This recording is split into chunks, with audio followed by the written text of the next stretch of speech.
l'état des lieux du portefeuille de l'État. Le professeur Bakandéja qui a parlé de la fiscalité des PPP. Le professeur Essambo qui a parlé des procédures pour parvenir au PPP. Et puis le professeur Malodissa qui a dit quels étaient les enjeux sur le plan économique et même de l'éthique administrative qu'on puisse trancher quant au fond. Celui des soumissionnaires ou des concessionnaires qui a été lésé dans la passation de marché, dans les procédures de soumission ou encore dans l'exécution, peut saisir le juge pour obtenir des mesures conservatoires.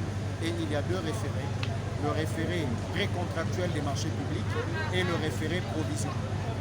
Il y a également les recours maintenant quant au fond devant le juge administratif.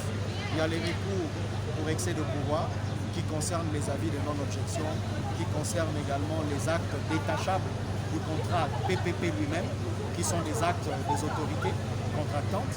Et puis vous avez le recours de pleine juridiction qui peut permettre à un candidat évincé qui n'a pas acquis le marché de demander une indemnisation. Ou alors aussi dans l'exécution de demander la résiliation et tout le reste. Voilà, nous avons fait un échange où nous avons inversé les rôles parce que les choses les plus extrêmes, il ne faut plus en parler. C'est des sociétés commerciales où l'État est l'actionnaire unique. Et maintenant, nous sommes dans l'État partenaire qui est un État PPP.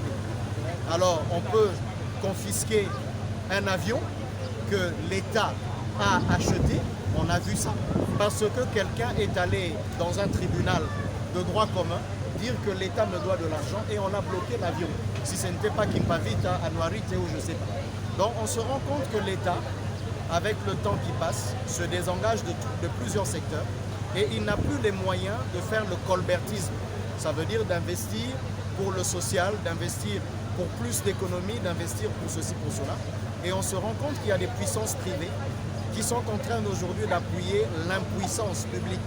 Le doyen Bakandéja l'a dit. Et on se rend compte que vraiment l'État, avoir une antenne si haute et ne pas mettre de paratonnerres. Donc on aurait dû en mettre.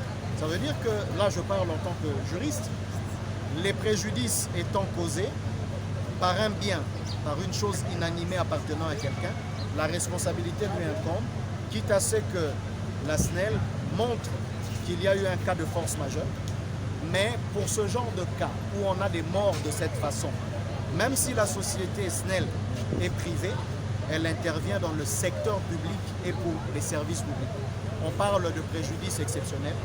L'État, à travers le ministère des Affaires sociales, devrait apporter son aide, peut-être même déclarer un sinistre, et puis faire jouer les règles de garantie de l'État pour pouvoir indemniser ces personnes. Mais paix à leur âme. Ça qui a dit quels étaient les enjeux sur le plan économique et même de l'éthique administrative. Moi, je suis intervenu en dernier pour parler des conflits. Justement, c'est quelque chose qui est transversal à tous les jalons que les autres aînés professeurs ont bâtis. Et nous avons démontré que deux personnes de droit privé pouvaient conclure un partenariat public-privé qui a la nature d'un contrat administratif si l'une des personnes de droit privé est investie d'un mandat administratif. Nous avons également montré la différence qu'il y a entre le contrat administratif de PPP et les contrats de partenariat, en fait, qui sont des contrats de droit privé passés par l'administration dans le cadre des PPP. À partir de là, maintenant, vous avez une procédure de contentieux qui est jalonnée au moment de la passation du marché, la procédure de soumission, au moment de la conclusion du contrat et au moment de son exécution. Mais avant d'arriver devant deux voies, soit l'arbitrage, soit la justice administrative, il faut d'abord passer par le recours préalable auprès de l'autorité contractante qui chaque fois remonte au niveau de l'autorité de régulation des marchés publics. Et en cas de désaccord persistant ou de non-conciliation au niveau de l'autorité de régulation des marchés publics, on peut en ce moment-là s'orienter vers le juge administratif pour les contrats PPP portant sur les services publics et portant sur l'expression de la puissance publique. Pour les autres contrats de partenariat public qui peuvent consister à un financement venant d'un privé en échange de l'exploitation des minerais. On peut se rendre vers le juge judiciaire ou même vers l'arbitrage selon les normes de la Chambre de commerce internationale ou les normes de la CCJ.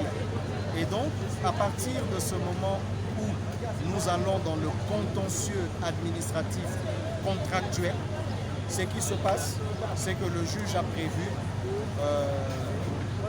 le référé. Mais ce n'est pas le juge, c'est la loi sur les juridictions de l'ordre administratif de 2016, il y a la loi organique qui a prévu les référés.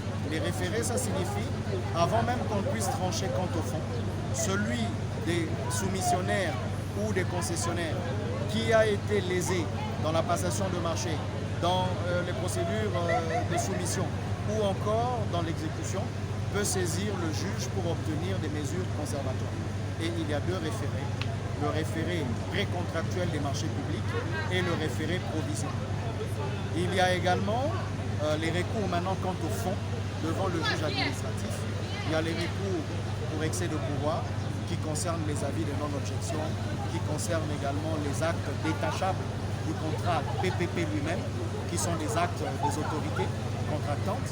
Et puis vous avez le recours de pleine juridiction qui peut permettre à un candidat évincé qui n'a pas acquis le marché de demander une indemnisation. Ou alors aussi dans l'exécution de demander la résiliation et tout le reste. Voilà, nous avons fait un échange où nous avons inversé les rôles parce que les choses les plus Je suis étudiante en droit UCC, l'Université catholique. Là, on vient d'assister à la conférence qui a eu lieu de 8h jusqu'à présent 13h30.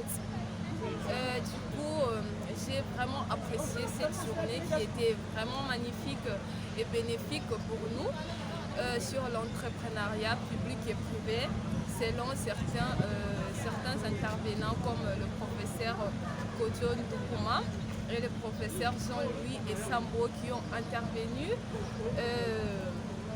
sur ces sujets du contrat, des partenariats publics et privés. Merci. Et tous les autres conférenciers. Nous sommes très contents. Moi personnellement, étant ministre des Affaires scientifiques de la délégation facultaire de droit, je ne peux qu'être content pour cette réussite. Merci beaucoup. Merci. Vous avez le numéro